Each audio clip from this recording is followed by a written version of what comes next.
October 26, 2020. Ladies and gentlemen, pursuant to the applicable portions of the New Jersey Open Public Meetings Law, adequate notice of this meeting has been given. This meeting is posted on the bulletin board located in the corridor of this building and published in the newspaper on January 10, 2020. Councilman Signorelli will lead in the Pledge of Allegiance. Please rise.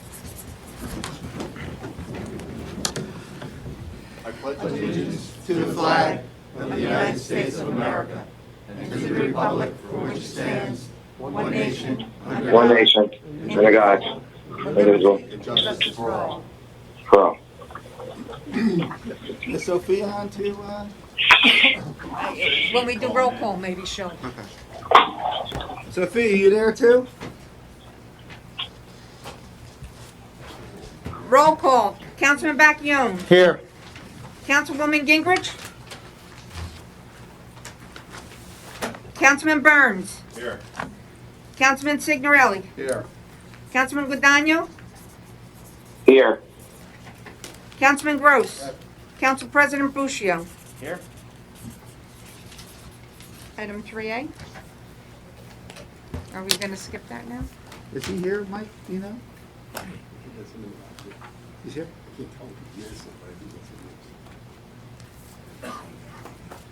Is Mr. Higgins in the audience? Okay, thank you. Mike, you want to come up with this one? Sure. Councilman. Mr. Higgins.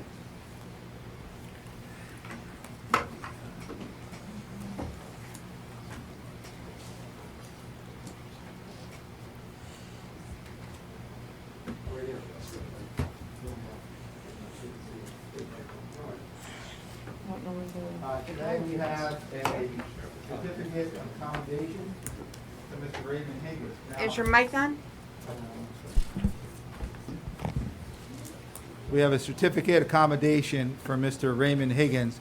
And I'm going to ask Councilman Signorelli, who's also president of Holiday City South, just give a quick overview on why we're recognizing Mr. Higgins today. Councilman? Just for you people who don't know Ray, he moved into our community a while back, and he's the guy that walks around all over the place with a poker and a bag, and he picks up all the trash that's in Holiday City and other communities too. I've seen him as far as the Heights, and I've seen him up on Mule Road towards Berkeley. He's doing a great service to the community, and he does it on his own free time. I think he needs the exercise. Yeah? Okay. So, Mr. Higgins, thank you for all you do. We have a certificate. It's a certificate of commendation for keeping our streets and common areas and Holiday City clean of debris and trash. Your efforts have not gone unnoticed. And on behalf of the residents of Berkeley Township, the mayor, and council, we'd like to take the opportunity to thank you. This voluntary act, exemplary of civic dedication, and the foundation upon which communities succeed and progress. So, Mr. Higgins, on behalf of the township, thank you so much for all you do.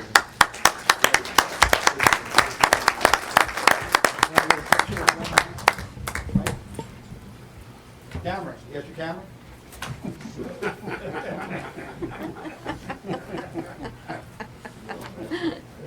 Of course, of course.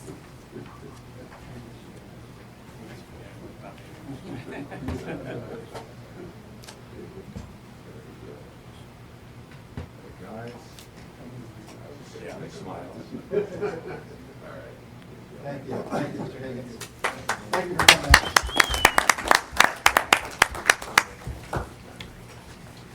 Thank you, Mr. President.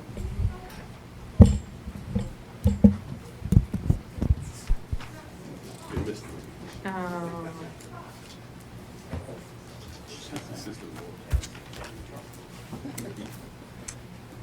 All right, I missed it. item number 4, discussion by administration.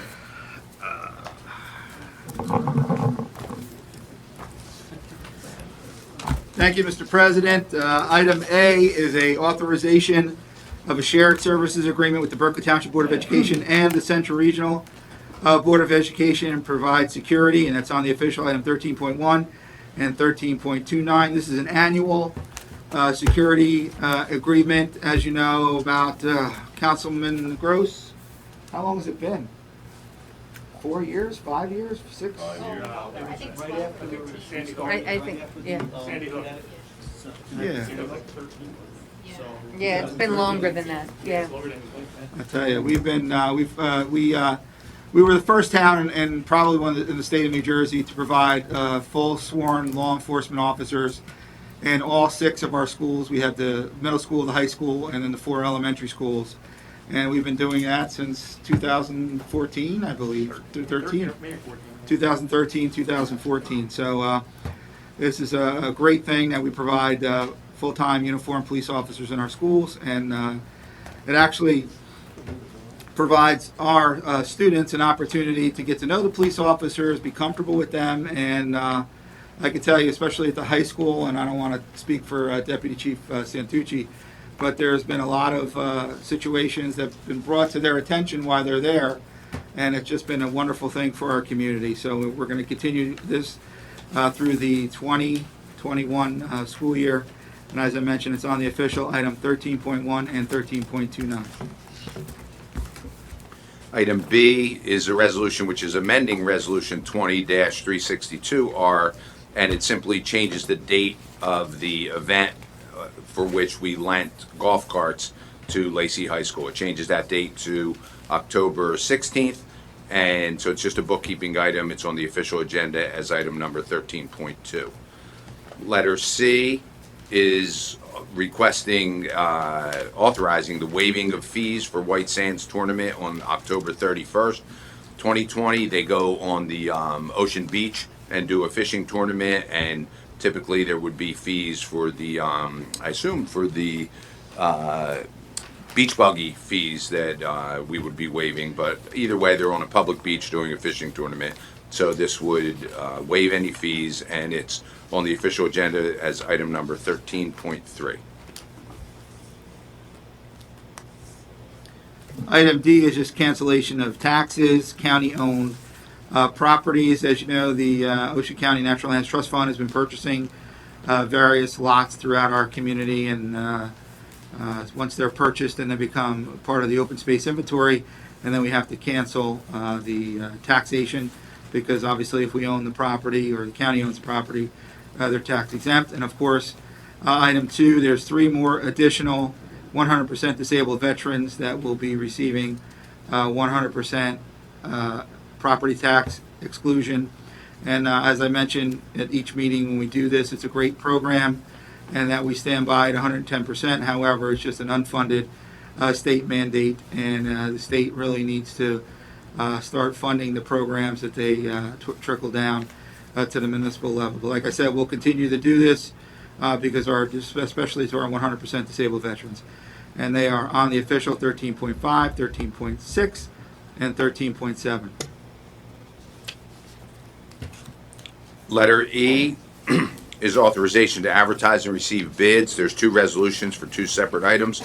The first one would be to do vehicle body work repairs, and that's item number 13.8 on the official.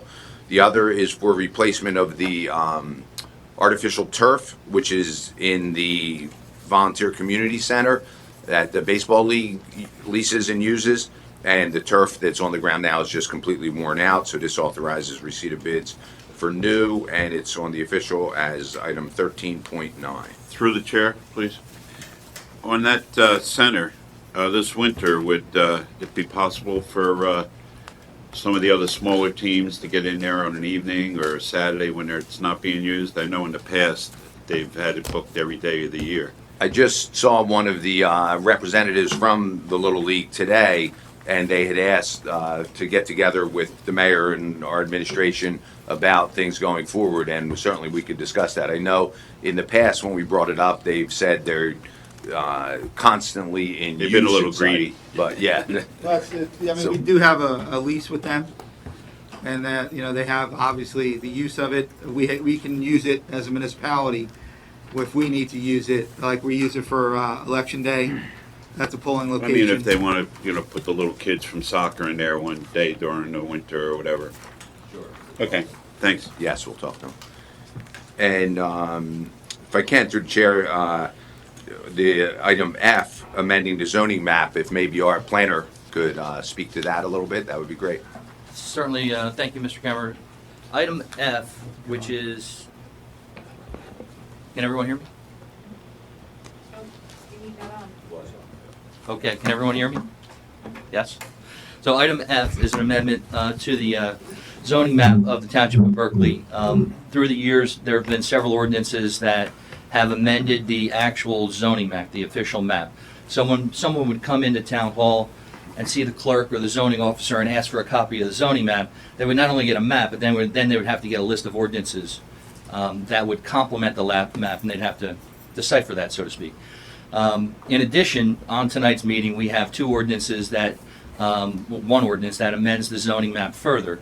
So it's anticipated following the adoption of ordinances 037 and 038, which is on the official list tonight for public hearing, that we would then be in a position to adopt a new official zoning map by ordinance, which is that's the intent of this ordinance, and it's on the official.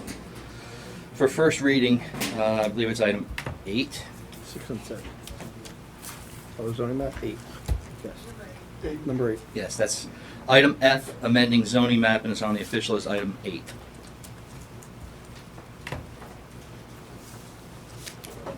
Item G is just refunds for just recreation programs. We had a preschool program and a senior trip, and then just on the official item 13.10, 13.11. Fortunately, what we're going to ask is the Council Legislative Committee to adopt a general ordinance with help from Lauren, just so we don't have to have these put on the agenda. If there's somebody requests a refund, we could just do it administratively, and instead of having to wait, because people have to wait till a meeting, wait till you guys vote on it, and then they got to wait. So we're going to want to see if we can modify our ordinance to give administrative the leeway to do that. So that's on the official item 13.10 and 13.11. Item 4H is a subrecipient grant for Guatemala Drive. And there's two resolutions here. One is a Chapter 159, because this is a grant. It's a budget insertion, so we could change the 2020 budget in the amount of $34,000. And also the second one is for a resolution to authorize the execution of the contract with the Ocean County for the Community Development Block Grant fiscal year 2020. And they are for the Chapter 159 on the official agenda number 13.12, and for the authorization on the official agenda number 13.13.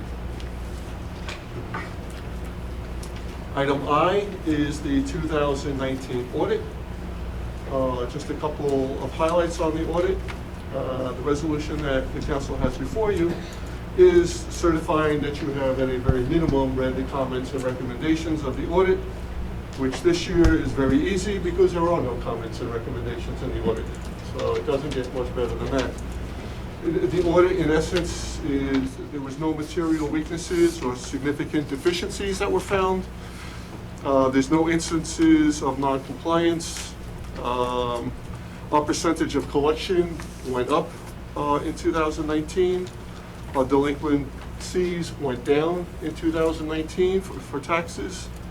And our rateables also went up. So we had a good solid year in 2019, and we did everything we're supposed to have done.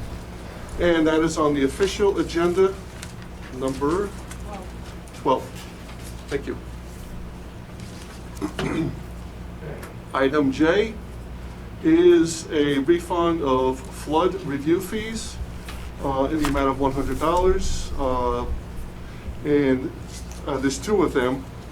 One is for block 1109.09, lot 17, which will waive for the flood mitigation officer. And the other one is for block 1054, lot 15, also waived by the flood mitigation officer, also for $100. And they are on the official agenda for 13.14 and 13.15.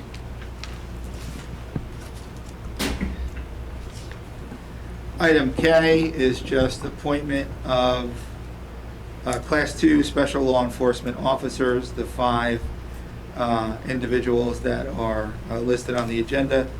and that's on the official 13.16. I don't know, Deputy Chief, you have any additional comments on the appointment? No, just that we use those officers right now mainly supplement staffing on the beach in the summer months, and then as needed throughout the year. Thank you. Through the chair, please, Mr. Mayor. I do understand that there's at least 2 police academies in the state that are closed right now due to COVID, so we have to kind of be expected to deal with that. I'm assuming Ocean County is one of them from what I heard, so. And do we send these guys through the night 10-month or the day? They requested slots. They requested asking how many slots we would need for each in a day and a night. Okay. So the night is going on right now. They still have the night one? The night is actually going on right Good. now, and then these guys will go through the day When it opens back up? Yeah. Okay. And we try to get them ready for June, July-ish? Tentatively, this one was supposed to go through in December, I believe. Okay. But I know for the next full-time one, maybe that's what that one's going to be. Okay. That one, no set date on yet. Okay. Thank you. Thanks, Mayor. Item L is approving an application for the fiscal year 21 ROID grant application to the NJDCA.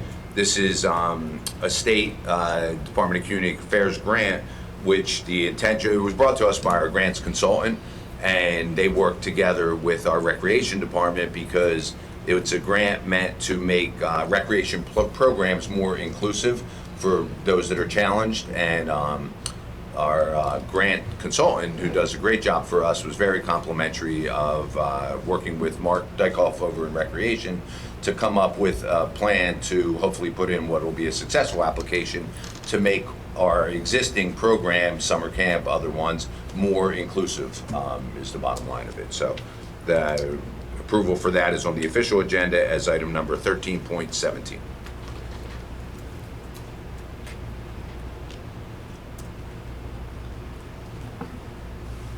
Item M is waiving of fees for the use of Veterans Park Picnic Pavilion by Fulfill, which is formerly the Food Bank of Monmouth and Ocean, on November 11th, which is Veterans Day, noon until 5 p.m. That's on the official item 13.18.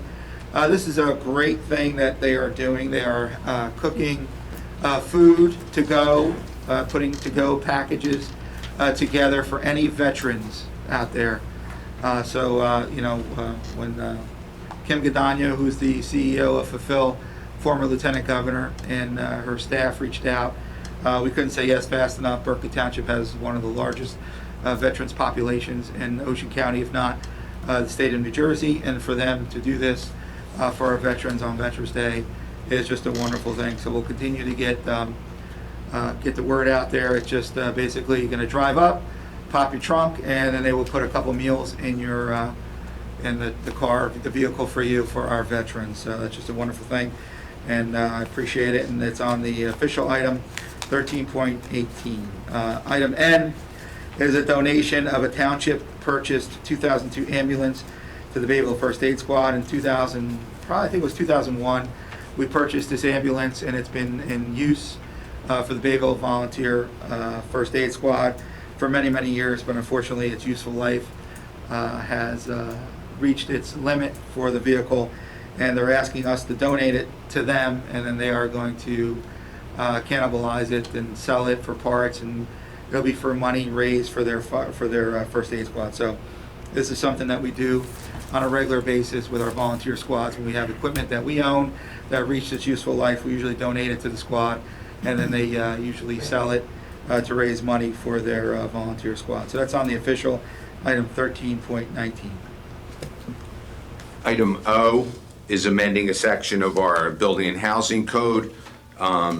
This first came up when some residents made us aware that there were some concerns, because while we have certain regulations about fencing on waterfront properties, and the fencing having to be kept to 4 feet and be an open type of fencing so as not to block other waterfront property neighbors' views, there were a few instances where people complied with the fencing requirement, but then built plants or planted plants in such a way that it totally blocked out the view and grew much, much taller.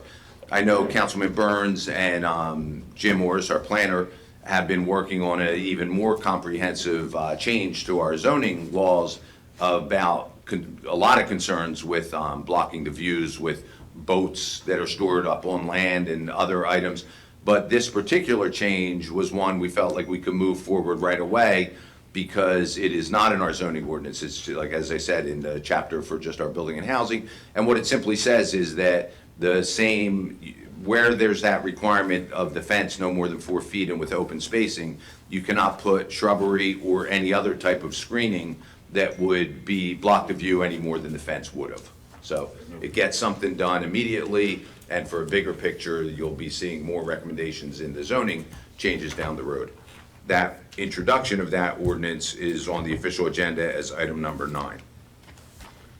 Letter P is actually authorizing 2 sidebar memorandums of agreements with the Berkeley Township Supervisors Association. I thought that it was all going to be incorporated into one memorandum, but because there were 2 issues, one was on travel time and other compensation for some of their employees. The other one was to make an employee go from a non-exempt to an exempt employee, exempt meaning where you're not entitled to overtime. Anyway, because those 2 issues were written up as 2 different sidebar agreements to the contract, the clerk was kind enough to amend the resolution this afternoon, so that it's actually authorizing 2 sidebar memorandum of agreements with the Berkeley Township Supervisors Association, and it's on the official agenda as item number 13.20. Letter Q is authorizing the sale of Block 76, lots 426 and 427 to Hernandez for $15,001.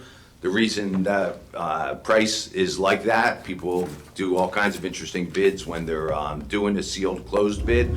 And in this case, it was one of the rare ones, I would say. Most of the properties that we sell to contiguous owners, there's only one contiguous owner who's interested in purchasing, and so then they purchase it at the assessed value, usually in the $8,500 range. But every now and then you hit one when we put the notice out that 2 or more contiguous owners are interested in the purchase, and then we go out to bid, and they each have to give a sealed bid by a certain date. And so these bids came in nice. The winning bid was $15,001. I believe the other one was $12,000 or $13,000. So it worked out well, and everybody's happy with it. And the sale has to be done as an ordinance. So the introduction is on the official agenda as item number 10.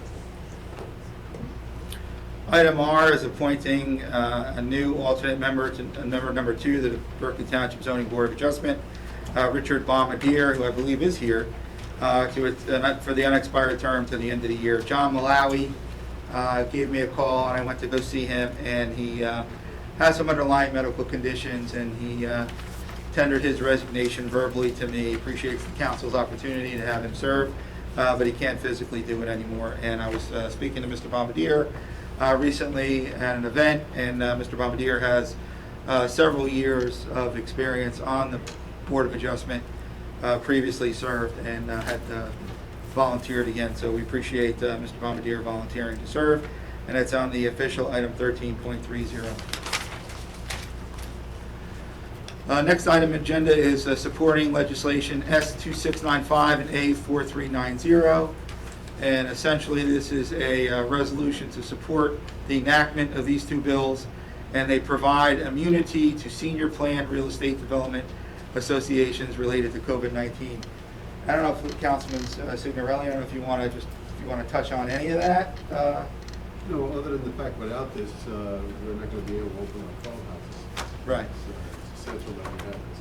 Right, and as you know, Councilman Signorelli is also president of Holiday City South, and he's also the new chairman of the Coalition of Trustees for Silver Ridge Park and Holiday City. And as the councilman had mentioned, there are concerns about the clubhouses even opening because there is no immunity if they do open up, and that creates a hardship not only for us here in Berkeley Township. Beverly was scrambling at the last minute to try to find polling locations for all of our residents, even though the primary in this general election is a primarily vote by mail ballot.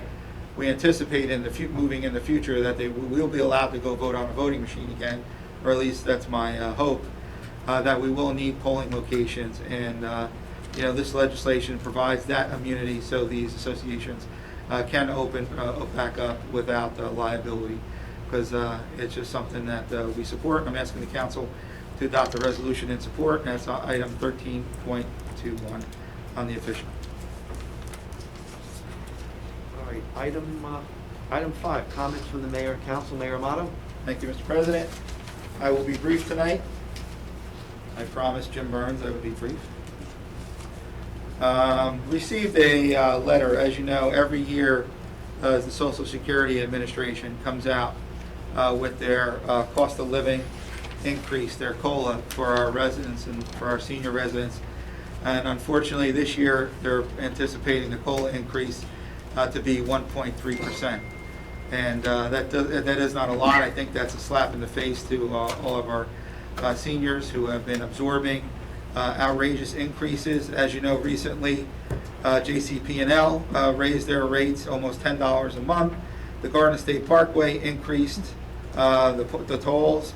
You received another 10-cent per gallon gas hike on the gas tax, and then just normal cost of living. And then we have a resolution I'm going to ask the council to adopt, whereas Ocean County and Berkeley Township are home to the largest senior populations in the state of New Jersey, with many seniors living solely on Social Security, receiving an average of $1,500 per month to cover housing, food, medication, and utilities. Whereas the Social Security Administration recently announced the cost of living adjustment for Social Security recipients was a mere 1.3% for 2021, whereas the current increase of 1.3% falls far short of recent cost of living increases, especially as it relates to the coronavirus pandemic. And whereas U.S. Representatives Chris Smith in the 4th District and U.S. Representative Jeff Ranju of the 2nd District, in concert with the Ocean County Board of Chosen Freeholders, have voiced their frustration over the low increase in benefits.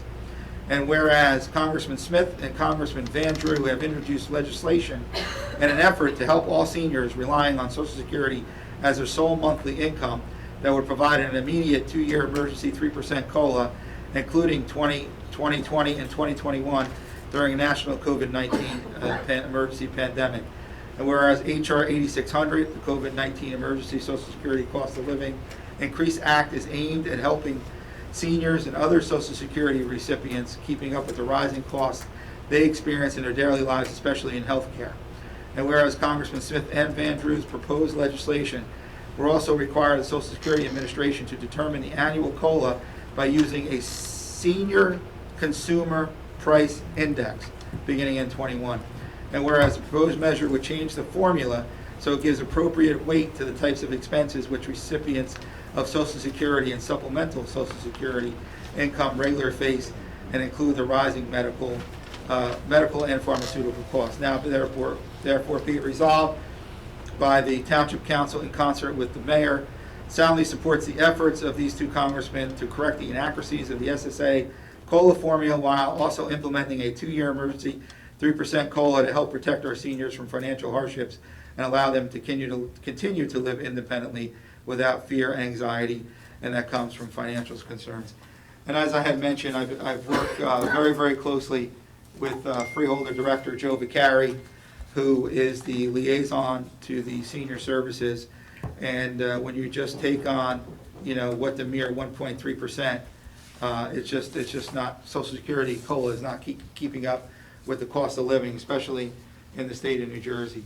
And just to give you an idea of some of the COLA increases in years past, the 2020 was 1.3%, 2019 was 1.6%. There was actually 3 years, 2009, 2010, 2015, where there was no increase in the cost of living adjustment, and then 2016 was 0.3. So obviously the cost of living has gone up more than that, and our seniors are really struggling on a fixed income, and we really need to do whatever we can. So I'm asking the council to adopt the resolution in support of Freeholder Vicari and Congressman Smith and Van Drew's legislation H.R. 8600, the COVID-19 Emergency Social Security Cost of Living Increase Act, to help our seniors. So moved. Second. Roll call, Councilman Vacchione? Yes. Councilwoman Gingrich?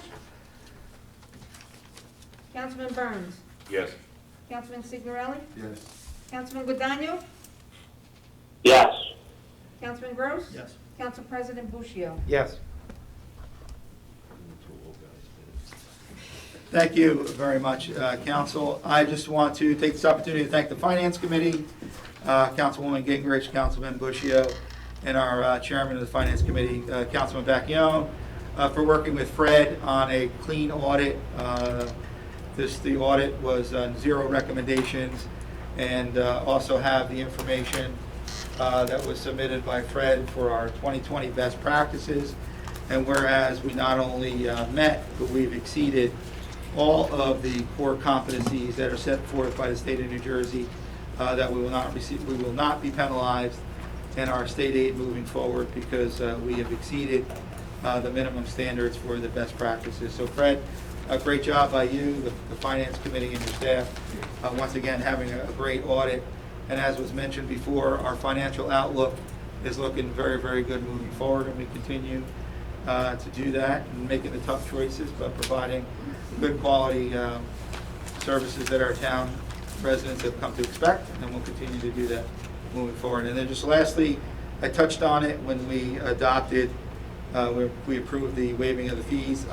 Just one more time, as you know, Jim Burns is a Vietnam veteran, Bronze Star, Purple Heart, who also was a medic in Vietnam. I know Mike is an Air Force veteran, so we have a couple of veterans on the council. I think what Phil is doing, providing our veterans with some to-go meals on Veterans Day, I think is great, and I'm really happy that we're able to host it. So, Mr. President, I'm sure I'll think of some other things as we go through the list, but as of right now, I will.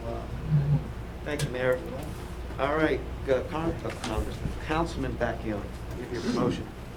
Thank you, Mr. President. At the risk of being redundant, it's worth mentioning again. Fred and Mayor Amato mentioned the Finance Committee. We had a meeting on Friday, and we met with our auditor, Jerry Conity, and he did say we had a very clean audit for 2019. There are no corrective action plans in the works. The fund balance is also very strong. It went from 7.9% in 2016 to 12.6% in 2019. A lot of it has to do with the houses that were destroyed after Sandy in 2012, and now a lot of them have been rebuilt and back on the tax rolls. So we're moving in the right direction. On the other side of the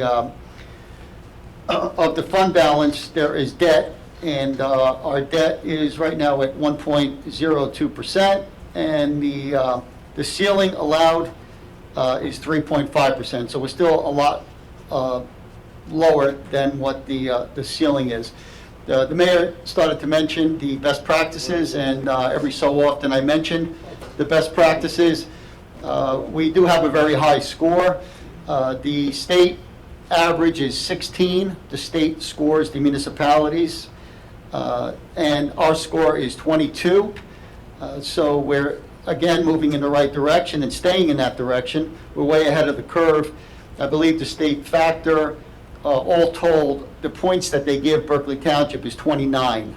So we're way above the 16 score average that the state has for other municipalities. Mr. President, that's all I have to report this evening, and thank you for the time. Thank you, Councilman Just, Bacchione. Mr. President, if I may, before Councilman Burns, just to dovetail on Councilman Bacchione when he talks about our debt service, we are, because of our rateable base, we could bond up to $185 million as our, for those credit cards. So we'll say our credit card. Our credit is $185 million, and we're less than, almost just a little over a third, a little under a third for what our bonding capacity is. And we're a big municipality. We have 181 miles of municipally owned roadway. We have 300 courts, cul-de-sac, dead end, infrastructure, 42 square miles, 42,000 people. We're a big town. We have a lot of infrastructure to cover. And over the last couple of years, since the interest rates have been very, very low, we've been taking advantage of that. We've been paying down our debt and then reinvesting since the interest rates are low, since our debt to bonding capacity is very, very low, taking advantage of those rates to try to play catch up and then improve our infrastructure. But we continue to do that. We retire debt each year, and we continue to do that. So just want to thank the Finance Committee again for their support. Thank you, Mayor. Councilman Burns. First of all, Councilwoman Gingrich is home. Her husband's in the hospital. I don't know whether he got released today or he will be released tomorrow, but he did contact the 19, and he had quite a few medical issues, but he came out pretty good. He got the same medication that the President got and Chris Christie, so he'd probably be getting out. I don't know whether he got out today or tomorrow, but that's why Sophia's not here tonight. First of all, we went to the county meeting and we asked them to do a resolution on this, well, lack of a better word, the Attorney General came out with this 20-year list for police for disciplinary actions. And it was passed in the appellate, and I'd like for the council to send a resolution, because what this list will do, and maybe Councilman Gross can elaborate on it, but each police will be able to go back 20 years and look at their disciplinary. So if they backed into another car at Quick Check, it would probably show up as some type of a disciplinary. And I know people, as soon as they get stopped by an officer, they're going to look at them and right away go on this list and see what's going on. They can go on Google and check out, where the guy lives and everything. But we should be outraged that this Attorney General, and like I said, I'm using that term loosely, but if I could get a resolution from the council, maybe Councilman Gross would want to elaborate. Yeah, I'll obviously be 1,000% in favor. Thank you, Jim, for that. You pretty much covered it. We've talked about it at work before. We're not perfect in law enforcement, and we should be held the same standard as everyone else. We're no better than anyone else. But when it seems that we're attacked by things like this, where they go a little above board, I don't think it's fair. And the Attorney General is, I guess I'll say it, he's not a friend to law enforcement. I mean, it is what it is. But Jim, thank you for that. It's a 20-year look back, and if you if you were gigged for not having your hat, then they're going to look at that, and it adds to your level of punishment, believe it or not, if you're looking to, I'm sure Deputy Chief Santucci, Mike's retired, he was a detective, as you well know, I am one now.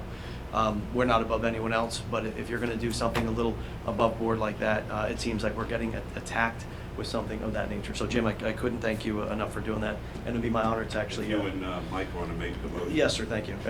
I'll do that at this time, I'll make the motion. I'll second. Roll call, Councilman Vacchione, Yes. Councilman Burns, Yes. Councilman Signorelli, Yes. Councilman Godano, Yes.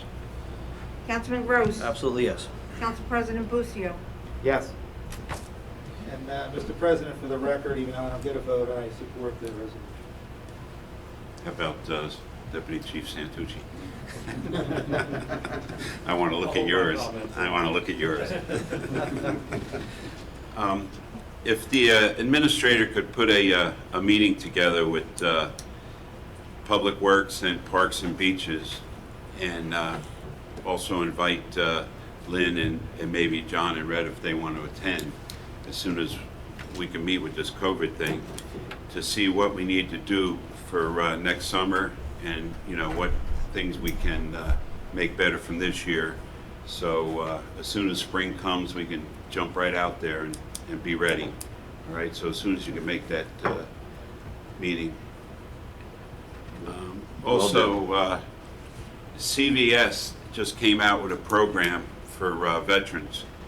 If you get any of your medical from the VA, you can go to a CVS and show your card and get a flu shot. And also CVS has got an urgent care that any veteran can go to. So instead of running up to Bricktown or to the hospital, you'll be able to go to CVS. And the mayor and I discussed this morning. The closest ones are in Jackson and Bricktown, and then there's some throughout the state. But we do have a large one on 37, right, Mayor? And, you know, that's right in the area for Manchester, the seniors and the veterans, and also Holiday City.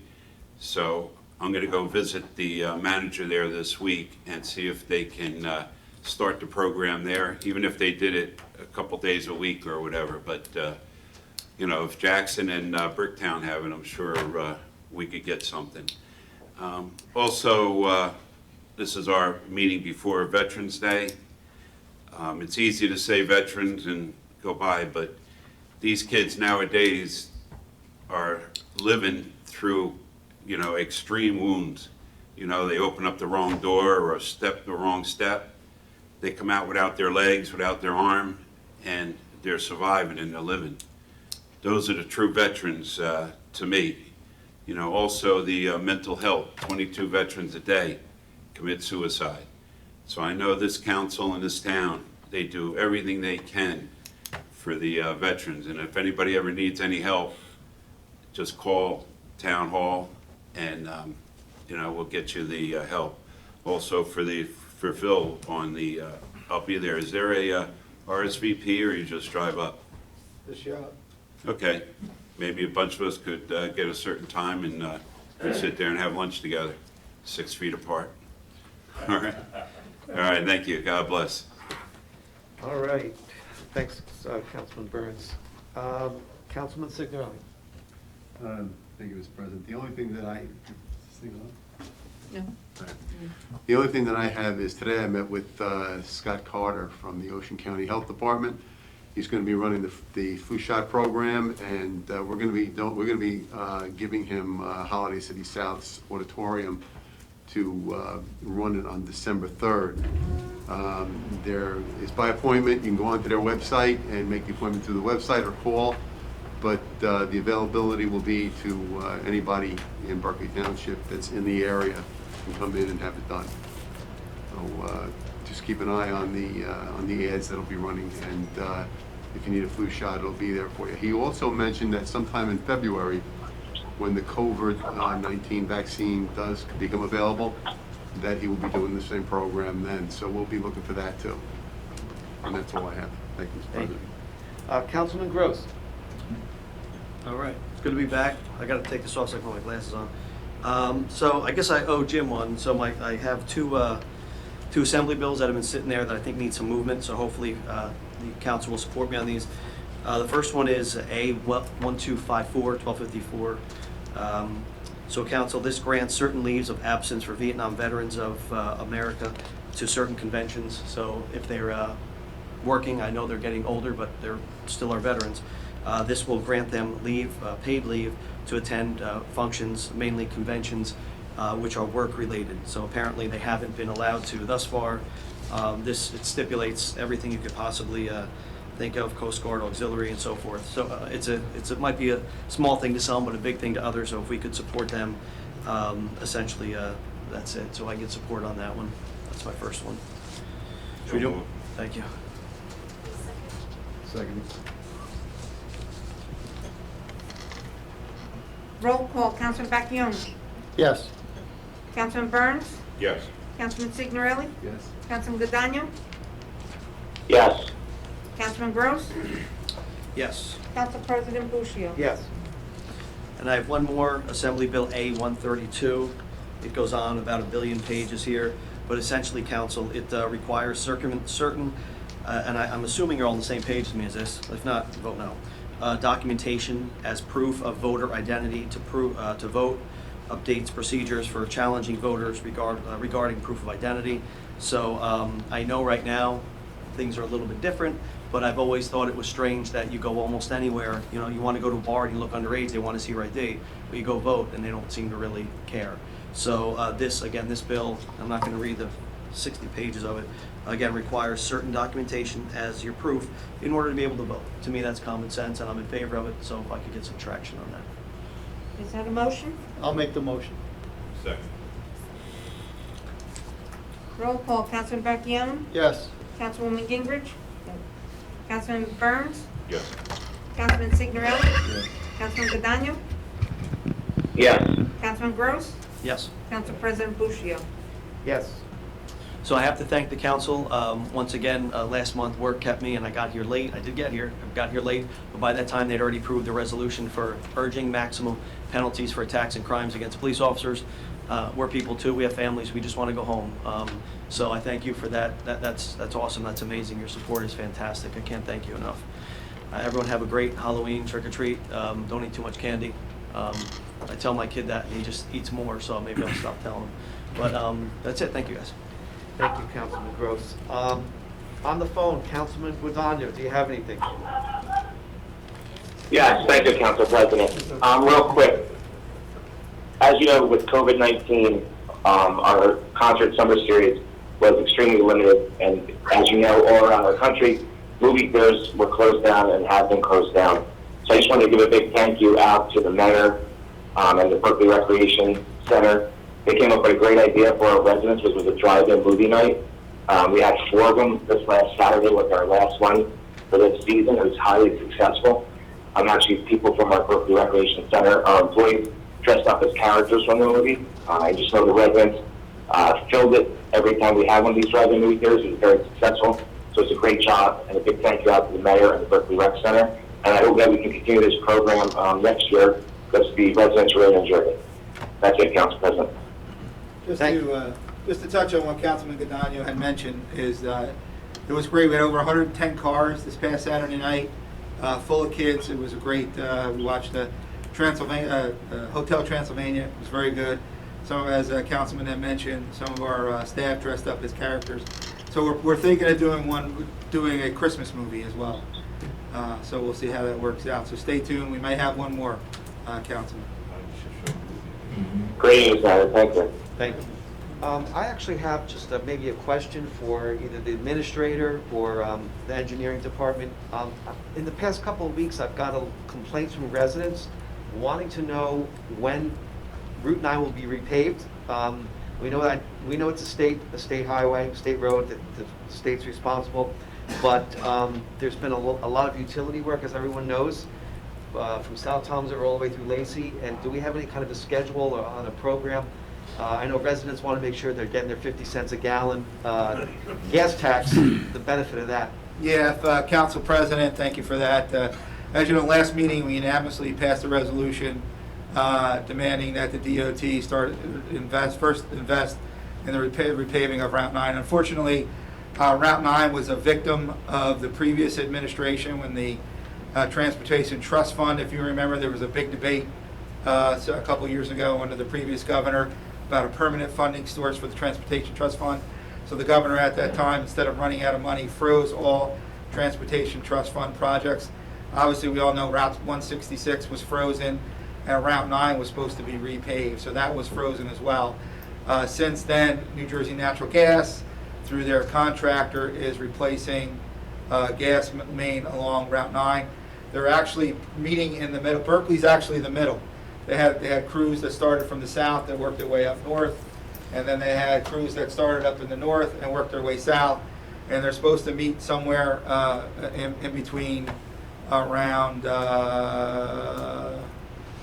Serpentine Drive, I guess, is where actually the meeting point is. So hopefully, once the gas main is in, then they'll come in and mill and pave Route 9, because it's about 4 years overdue. It should have been done 4 years ago.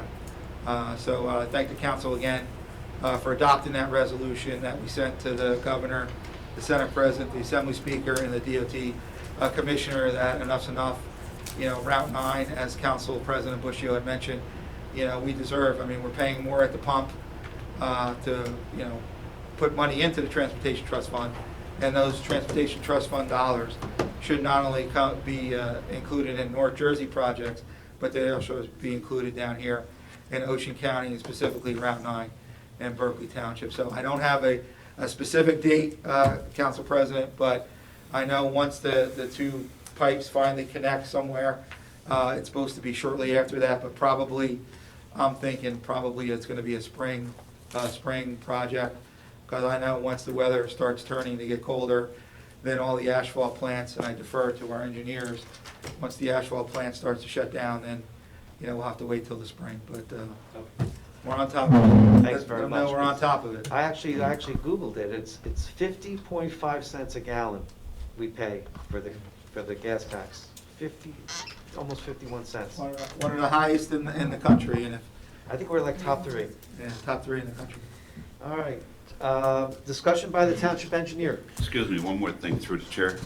I spoke to the mayor today. I know my signature has changed through the year, and the county's been kicking back a lot of ballots that the signatures aren't the same. So I think I decided I'm going to go to the Toms River Library and go there and tell them, you know, this is me, and leave my ballot there. But I know the mayor might want to elaborate on that. I know they're going to extend the hours at the library, but Yeah, for those who have not, everybody in Berkeley Township should have received your vote by mail ballot. If you have not received your vote by mail ballot, call the Ocean County Clerk, 929-2018, or you can go to the Mancini Room at the Ocean County Library, which is on Washington Street in Toms River, and you can go there, fill out a form, and request your vote by mail ballot. Because it is a vote by mail, primarily vote by mail election, from what I understand, is the election board will be reviewing the signatures, and if there is certain deficiencies with your vote by mail ballot, they will allow you to cure the deficiency. If you forget to sign it, you can go in and sign it. If you forget to put any type of information, those ballots would, in a normal election, would be rejected.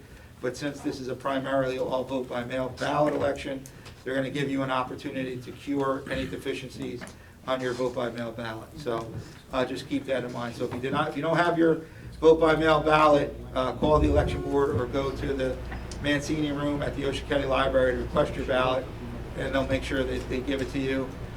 Please mail it back. If you're not comfortable mailing it back, there are 17 vote by mail drop-off boxes throughout Ocean County. The drop-off box that is in Berkeley Township is at the Berkeley branch of the Ocean County Library off of Station Road. For those residents in the senior community, the drop-off box most convenient to them would be the Manchester Library on Colonial Drive off of Route 37. For our friends over on the Barrier Island, their drop-off box is at the Upper Shores Library in Lavalette if you wanted to drop it off. And of course, you can also take it to the Board of Elections and hand deliver it, which is on Hooper Avenue, 129 Hooper Avenue in Toms River. But as we all know, the stakes are very high for this election, so please make sure you exercise your right to vote. If you decide to not vote your vote by mail ballot and show up on Election Day, you're not going to be allowed to vote on the voting machine. The only people allowed to vote on the voting machine are those that are handicapped or have disabilities. They have to sign an affidavit certifying their disability. Those people will be allowed to vote on the machine. The hearing impaired, visually impaired, those types. If you show up on Election Day, you will be voting a provisional ballot. It's a paper ballot. And what's going to happen is after all the regular votes are counted, then the provisional ballots will be verified and counted. So if you really want your vote to count by election night, please vote your vote by mail ballot, mail it in, or drop it off in one of the drop-off boxes or hand deliver it to the Board of Elections. There's also an option that you could bring your vote by mail ballot to the polls on Election Day and give it to the board workers, but I recommend either mailing it in or dropping it off in one of the 17 drop box locations throughout Ocean County, and those that I specifically mentioned that are convenient for Berkeley Township residents. Thank you. thank you, Mayor. Thank you, Mr. President. We have a couple of things this evening. The first is item 6A, denying a request for a performance bond release for Northeast Passage, the 7-Eleven over by the high school. There's still a few things that need to be cleaned up, so that's on the official agenda as item 1322. 6B are some contract change orders for the 2019 road program. We're happy to report they're both decreases in the contract values. The first phase of the project was a decrease of almost $14,000, which is on the official agenda as item 13.23. And the second was a decrease of almost $43,000, which is on the official agenda as item 13.24. 6C is the recommendation for the release of a performance guarantee for Karchik on Serpentine and Orsoff Drive. which is on the official agenda as item 1325. 6D is the transfer of streetlight responsibility to the municipality for the Kevin Court subdivision. That's on the official agenda as item 1326. And lastly, under 6E, is the request for, to advertise and receive bids through the 2020 road program for two of our consultants. Those are on the official agenda as items 1327 and 28. That's all, Mr. President. Thank you. All right, the meeting is open for public comment. We have a motion to... Yes. You know, can we bring up Bill McGrath from the Waterways Commission up before we go open to the regular public? Okay. Because I just want to recognize and ask Chairman Bill McGrath to come on up from the Berkeley Township Waterways Commission. They've been very active the last two weekends, and I know he probably has some reports to let us know briefly. Thank you, Chairman McGrath. Just two things. One on Keith's question about the paving and Route 9. Of course, as you know, I'm on the utility authority also, and we had just recently signed a memorandum of agreement to raise or lower the water valves for the DOT. So that's on its way. That's definitely going to be, they're going to be paving. The other thing is the ordinance on the waterway site issue. We have a committee that are evaluating that. We're looking at other town ordinances to see how to improve that. And yes, you are correct that there's a problem with vegetation site issues along the waterfront. That's the only thing that I have. Yes, thank you. We didn't want to jump in front of or preclude any of that additional work. I know there's a lot I've heard from you and from Councilman Burns, but because this one section was in our building and housing code, not in our zoning code, we figured might as well at least tighten it up where we could quickly. So, Bill, you just want to touch on the cleanups the last 2 weeks? Oh, and this past Saturday, along with the, under the auspices of the Clean Ocean Action, the Waterway Commission and Boy Scout Troop 9503. 95, yeah, let's forget the number. We cleaned up over at South Seaside Park along the bayfront, from the pumping station to the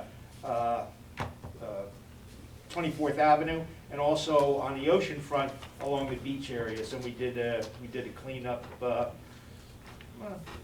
I guess we were done about noontime or so this past Saturday. Thank you. Thanks very much. All right, public comment. I have the sign-in sheet here. First on the list, Tony Favola. What's that? Oh, okay.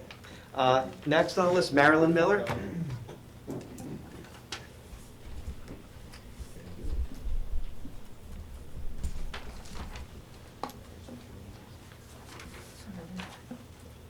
Can I please have your name and address for the record? Marilyn Miller, 38 St. Croix Street. And I'm here tonight to double check that I am not going to violate any ordinance because I'm going to try and save a tree.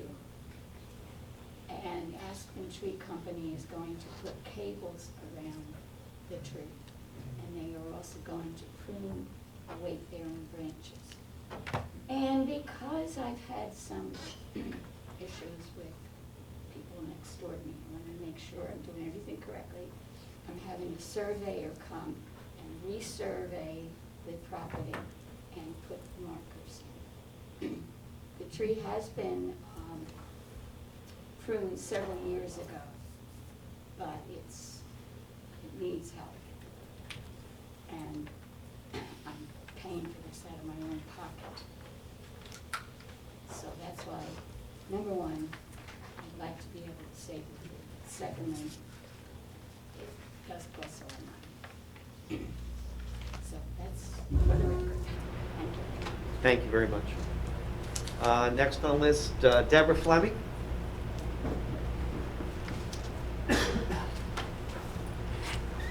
Hi,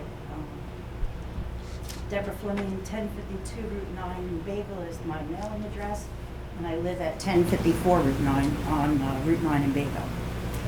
I'm here to discuss the ordinance 2038-OA, and I've prepared a small letter that I'd like to share with you.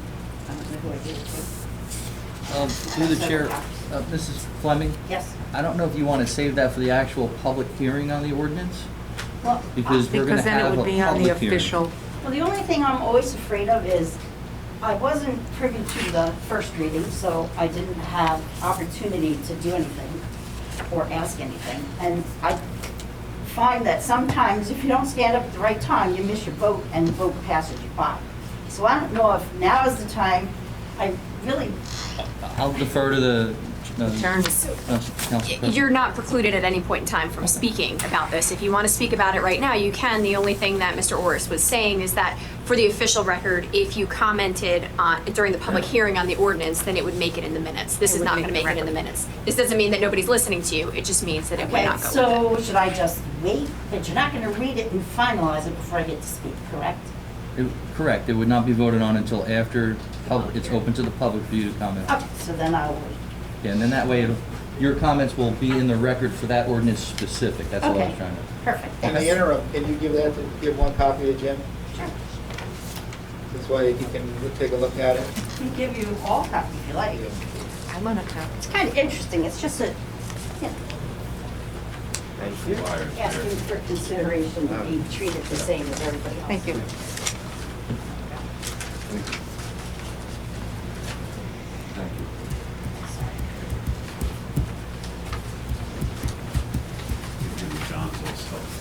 Sure. There you go.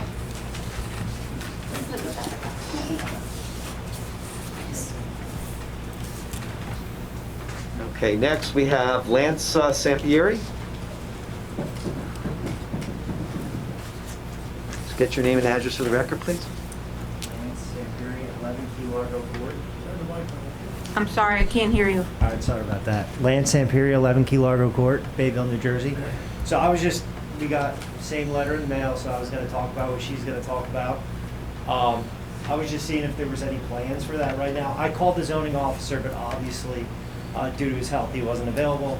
Obviously, you guys just put somebody else on board, so I guess I'll talk to them. But outside that, that's really all any information on that. So it might be helpful if I have some maps that I printed out that I can give to you to take a look at. Okay. And I can also, so you can see, for ordinance 38, this is a pictorial map of the properties that are changing. It might help you to identify, there's a color-coded legend that tells you what's being proposed to be changed. Yeah, I mean, we don't have to do this right now. I don't know if that's the proper time. It's my first time doing this, so, but I did have a lot, 1605, 1.18 backs right up to us, so that was WOBM Tower. Yep, and that area is currently zoned, Half of it's zoned residential, the other half is highway business. But again, we don't have to do this right here. But I can call you, that's fine, if that's the proper, No, you should make your comment At either the next now, meeting. or if you do it now, then I would encourage you to do it again when we have the public hearing. public hearing, yeah, Right. as we just heard. Okay. And then the only other thing is that if I'm up here, I might as well speak to one more thing. I did, on the radio tower itself, not too long ago, they installed, I guess it was last year, probably wintertime, they did install something on the top. Few of the neighbors, it's basically like it's like a humming, I'll give it like a turbine, continuously running when they install that on top. I did call the engineer, and then I also called, I think it was code enforcement, and the code enforcement, everybody's really nice, and they said they did put a stop work order in, but obviously the work was done by then. Engineer, who do you talk to about something like that, I guess? Because there are a few of us that, I mean, I did live, moved next to a radio tower. I'll check to see if I don't know if it's 5G or what it is, but it's pretty bad. I mean, if you go there, it's pretty bad. But I did move next to a radio tower, so. Yeah, but you're behind us at Key Largo. Correct, right Yeah. behind it. Yo, we're in the new development. The new behind area. it, but, I'll take a ride over there tomorrow. don't you wait for it to be really. If it's blowing, it's bad. That's when you gotta go. So. All right. Well, we'll check it out. If there's something we can put a, So the wind creates a turbine Yeah, and sound? it's actually a direction too, so it's seasonal. So you don't hear it in the summer. It's in the winter when the seasons change, and I guess it's coming from that certain direction. It gets pretty bad. interesting. Thank you. Thank you. Appreciate it. All right. Thank you. Next, Dory Craig.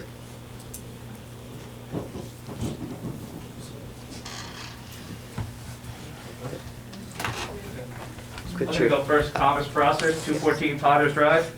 Once again, we're here in reference to New Jersey outboards. I don't know if you guys are aware, with the zoning meeting that had gone through, it's in the Berkeley Times, which says boatyard told to ship off. If you read the article, it's very deceiving, because in the article it says that he was given, the property was changed from residential to commercial. Also, he was given a use variance to have a boatyard, which the homeowners were trying to eliminate. He was also given an emergency variance to put up a fence. The biggest thing the homeowner said, was that they wanted the boatyard to go. They wanted the racks to go, everything to go. The most important thing that you guys put into play was put a fence up. Put a fence up quick. You don't need a fence if the boatyard is eliminated. If he takes it apart, eliminates the racks, there's not a safety issue. Then he can start over and then do everything properly. Because right now, he just put up a wooden stockade fence in the back of the property, which looks hideous. And then also with the zoning board, Mr. Elliott was nice enough to mention to one of the neighbors, just be happy you got a new fence out of the deal. Where does that come from? So, but the biggest thing is, this gentleman is doing everything wrong, everything illegal, and he's getting carte blanche again. Now he's got a commercial property, he can do what he wants with it. He's not getting rid of the grading, he's not getting rid of anything on the property whatsoever. He cleared another 100 feet of property. Now we could see more houses on Route 9. So again, where is he getting the opportunity to do this? The drainage hasn't been put in. Nothing's been done. It's supposed to be eliminated and starts from fresh, and that's what was supposed to be, stated in this article.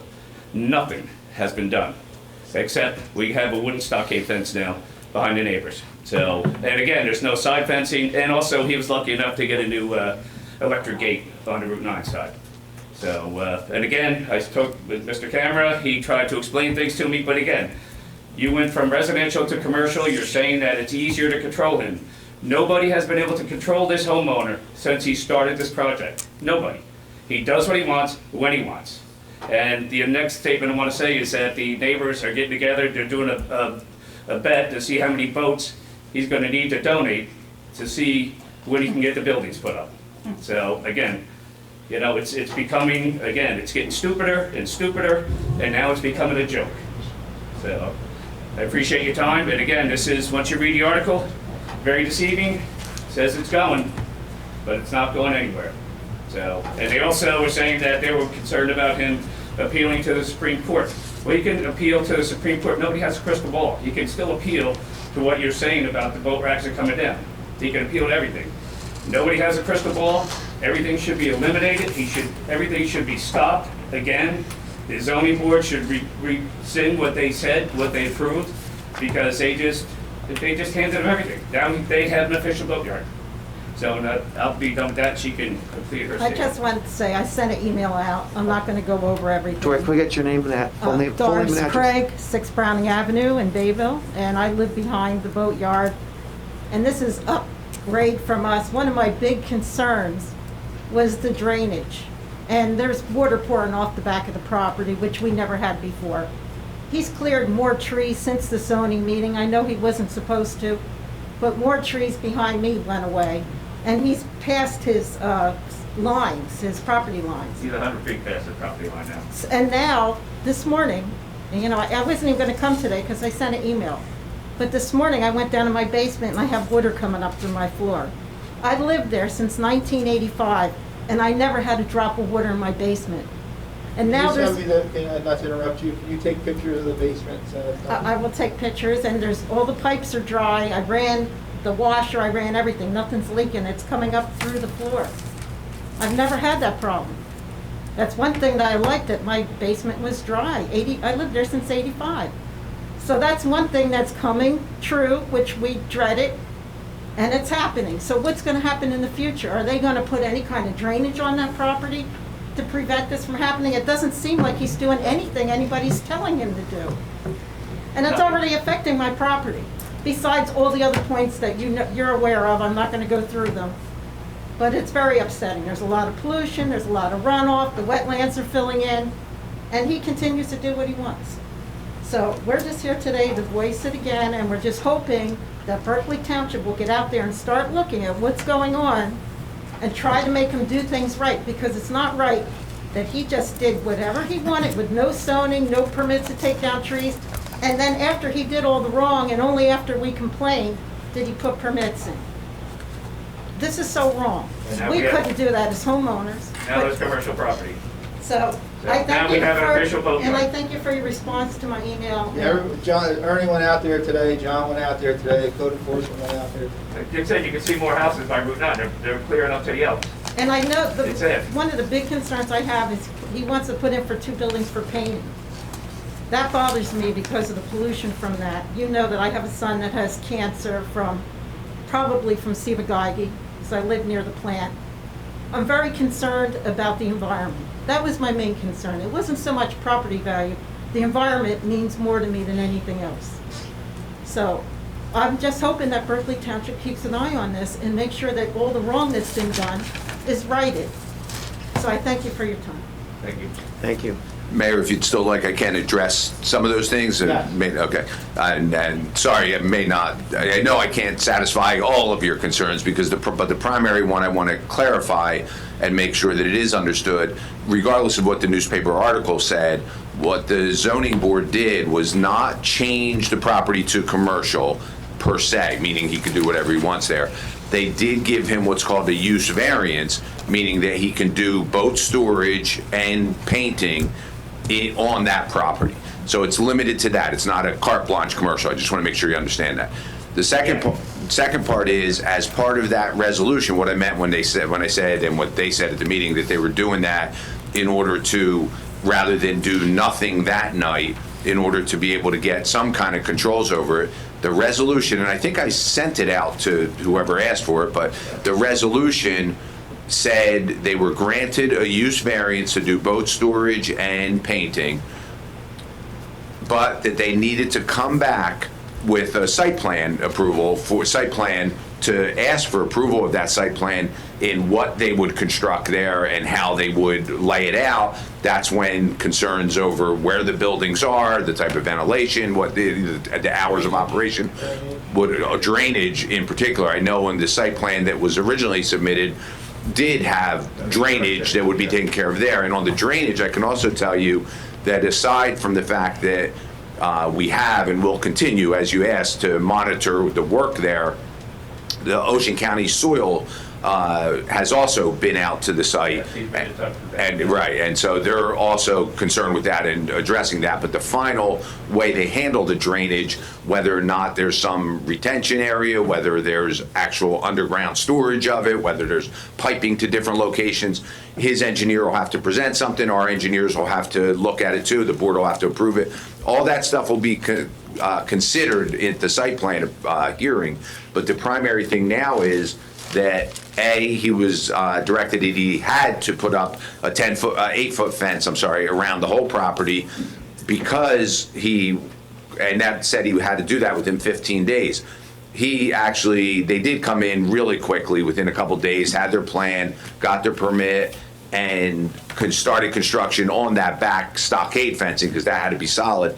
The chain link fencing, what I was told, I can only relay what I was told, is that because 6 foot is the standard one, 8 foot is unique, they had to order that, and we're just waiting for it and hopeful that this week they would be completely fencing in the property. But as I had seen when I went and checked, I saw the rolling gate in the front and the stockade in the back. When I was there today, I saw that the 8-foot chain link along the two sides was not erected yet, but they showed us a contract with fence company, I shouldn't say, with the fence company to do that work. So I know they're complying there. The other two aspects that they have to comply with before they come back for that site plan approval to get to where what we all said and what I think the zoning board's intention was, that they should come back. They put it on the record that they did that work without permits.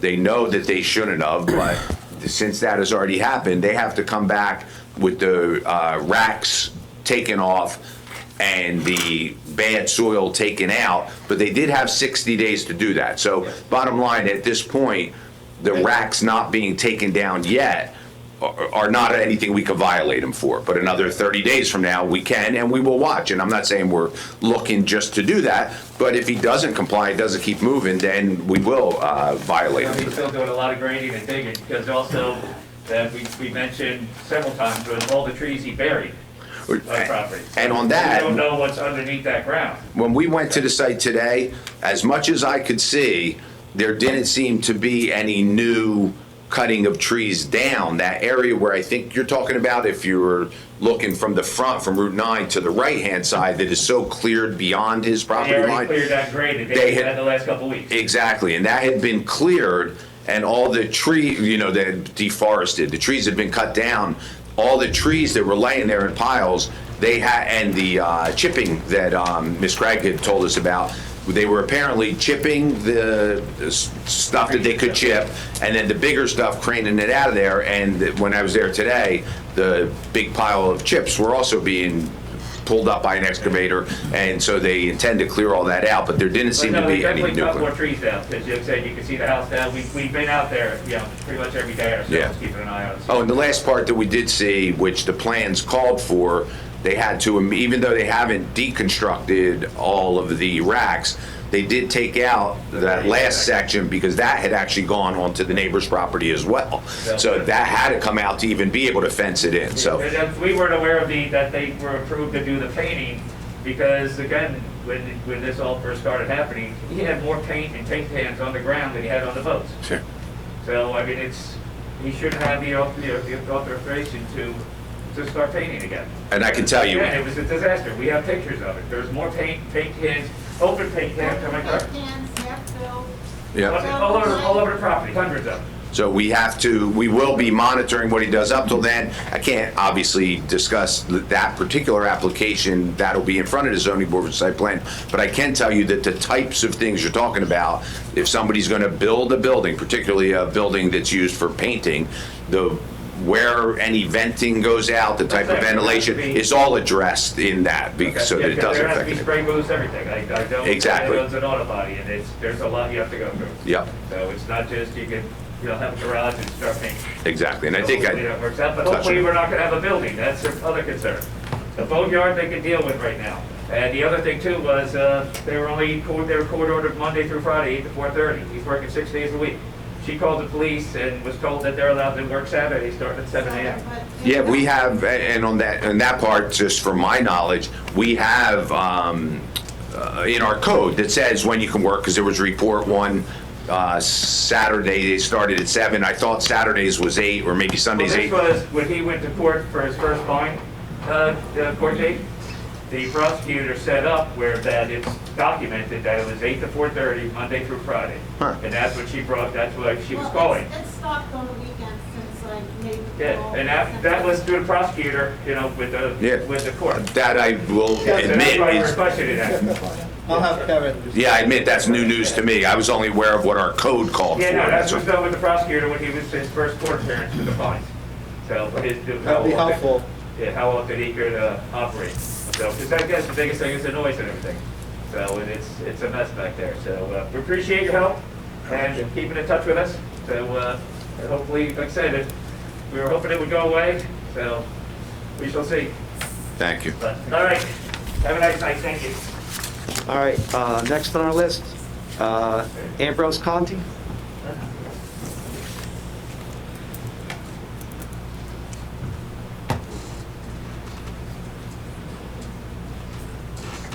Can we get your name and address to the record, please? Yes, Ambrose Conti, 87 Charles Street in Bayville, New Jersey. I have an ongoing problem that's been like 10 years, and it hasn't gotten any better, it's gotten worse. I have 2 streets that have to be paved. Which streets are they, Because Mr. of Conti? certain reasons that I'd rather not say right now unless you want me to. Yeah, what are I'm sorry, the 2 streets that you said need to be paved? Laurel and Lewis.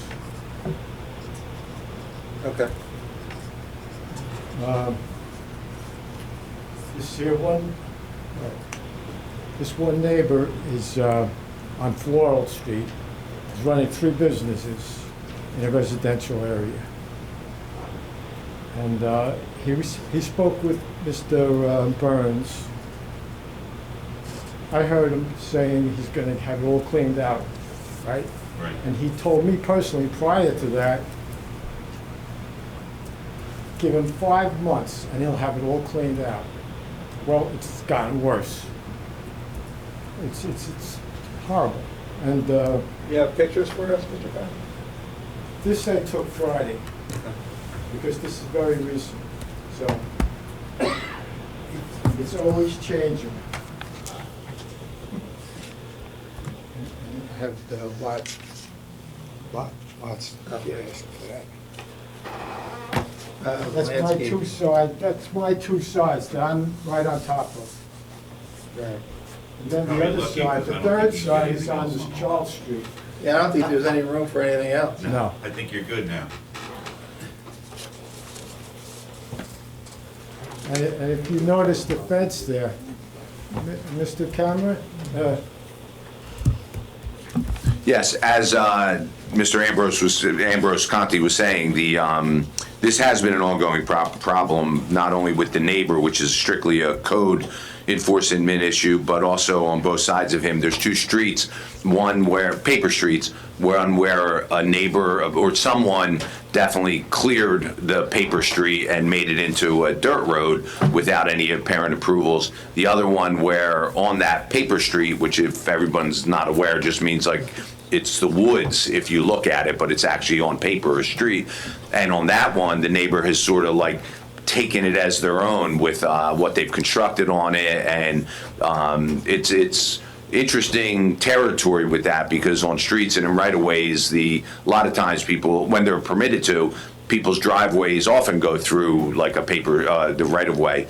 But in this case, there was pilings put in. So long story short, Mr. Conti's been dealing with this for a long time, and as you heard earlier, I did meet with Mr. Peters, our engineer, and have been meaning to get together meetings. So I think what would be helpful, we met earlier today, and we had a chance to discuss later several outstanding issues. On this one, we're going to try and do some things on this coming Friday morning at 11.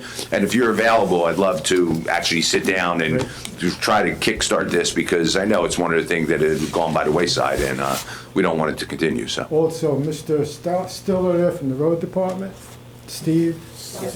yeah. He mentioned that when it first occurred with the street, that Mr. Peters and Mr. Cameron,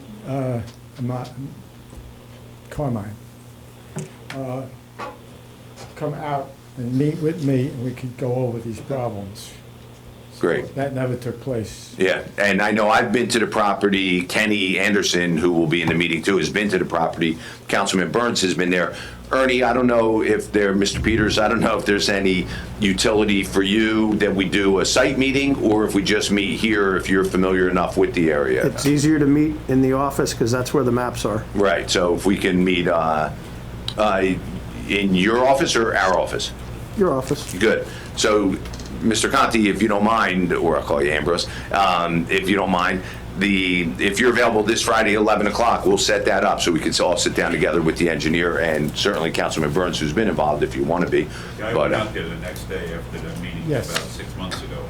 And we'll have the code enforcement there too and try to really get a game plan for all the issues.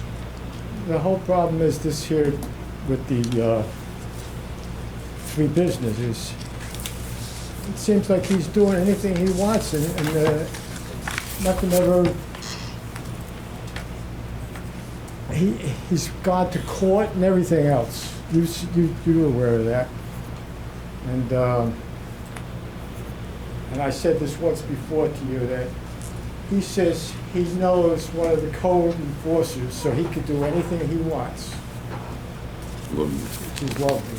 Yep, that certainly hopefully is unfounded and certainly is not acceptable. So either way, we will address it. Have you been to court before on these issues? He's been a few times. The property maintenance issues, not on the This street, is an paper ongoing street. thing. I could write a book. It predates me, right? 9 years. Yeah. He don't have no more room on his property, so he has to use, he has to use the street as his lawn. And it blocks my access because I have a lot there on his side that I can't even have access to it to get to cut the tree down. I have to go from another way, which I shouldn't have to do that. I should be able to use that street. When he bought that house, he bought 2 and 3, lots 2 and 3. So he was supposed to have a street in there, paved. It was supposed to be paved. But it was built years ago, which they allowed a dirt road or something. But now you have to build a house that has to be paved, the street, right? Which is the case. Unless you get a variance. I guess so. But, and just the other side, Lewis Street, that's a whole new different story. I'd rather not go into that, but that requires a street put in, paved. What's happening is everybody's using the street like a street, going into his new driveway, and it's inviting all the quads and the dirt bikes and everything else. And I'm there plowing, I'm there cleaning the street out so it don't get overgrown. Because new dirt grows fast, weeds and I shouldn't have to maintain that street. Agreed. And we'll, like I said, there's things to address. And if you're available, we'll meet on this Friday morning and try to get it straightened out. Thank you, John. 11 o'clock. 11 o'clock, Town Hall. Yep. Thank you. Thank you, Mr. Conley. Do we have any other members of the public like to speak?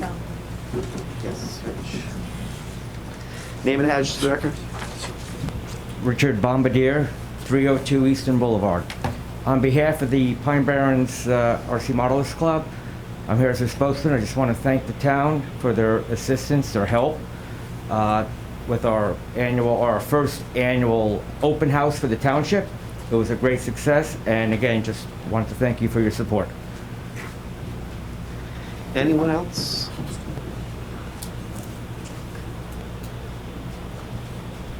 John Budish, 121 Anchor Drive, South Seaside Park. On one of my many walks last week, I was coming off the beach at 20th, and there was a young woman 10, 15 yards ahead of me. When I got up to the top of the beachfront, she was getting on her bicycle, and she rode down the ramp, and she almost got hit by a car coming out of, I guess it's Ocean Lane in the condo association. There's no stop sign there. They should put a stop sign up because somebody's going to get hit. And she came pretty close to getting hit. So. It's Ocean Lane into 20th. Into 20th, yeah. I spoke to Dominic Salazzo's wife. She happened to be getting her mail out of the mailbox when I got there, but he's no longer in charge of the maintenance. So being that, the annex is part of the condo association, maybe we can get a stop sign put up. Thank you. Thank you. Anyone else? Okay. All right. Motion to close? I make a motion to close public portion.